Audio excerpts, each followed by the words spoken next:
এই জন্য বুদ্ধিমানের কাজ হলো জুমার দিন যখন আসবে বন্ধু, সব কাজ কমপ্লিট করে তুমি মসজিদে চলে যাও, যেন তোমার পিছুটা না থাকে। বলে কেন? আমাদের দোষের কিন্তু বন্ধু শেষ নাই। জুমার দিনে মুসল্লিরা যায় সবার পরে এবং বের হয়, ইমাম সাহেব যখন ডানে বামে সালাম ফেরায়, মনে হয় যেন বন্ধু বিশ্বযুদ্ধ শুরু হয়ে গেছে, কার আগে কে রে বার হয়ে যাবে।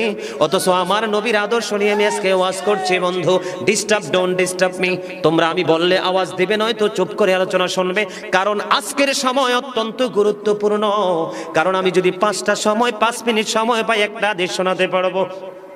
হয়তো বা এই একটা হাদিসে আপনাদের কারো না কারো হৃদয়ে ছুঁয়ে যেতে পারে, আর এটাই আপনার জীবনের জন্য, হেদায়েতের জন্য যথেষ্ট হতে পারে।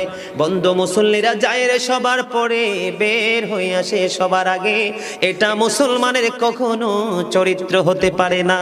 তাকওয়া সম্পূর্ণ ব্যক্তির আদর্শ কখনো হতে পারে না। হাদিস শরীফ খুলে দেখি বন্ধু, আমার নবী বলেছেন, রে আমার উম্মত, জুমার দিন সাইয়্যিদুল আইয়াম, সব দিনের চাইতে শ্রেষ্ঠ। ঈদুল ফিতর, ঈদুল আজহার দিনের চাইতেও দামি।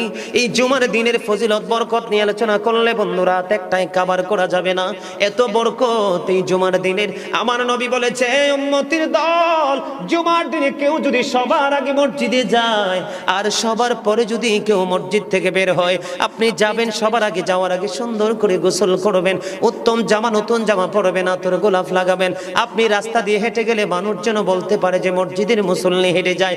আর চারপাশ বন্ধু সুঘ্রাণে মুখরিত হয়ে যাবে। এমন ভাবে সবার আগে বন্ধু মসজিদে যাবেন, যাইয়া মসজিদে ঢোকার সময় ডান পাওটা দিয়ে মসজিদে ঢুকবেন, ঢুকে গিয়ে নামাজের শুরুতে বসে যাবেন। বসে যখন আপনি আল্লাহর ইবাদত করতে করতে করতে করতে সব মুসল্লি বন্ধু বের হয়ে যাচ্ছে, আপনারা তাড়াহুড়া করার দরকার নেই। কারণ মনে রাখতে হবে, আসছি সবাই যেমনি একা একা, আবার যাব একা একা, হিসাবও দিতে হবে একা একা।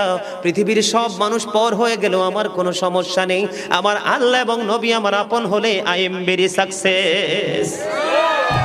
আমার নবী বলেছেন, বন্ধুরে, 14 গ্রামের মানুষ বিরক্ত হইও না, আমাকে বন্ধু কেউ শত্রু মনে করো না।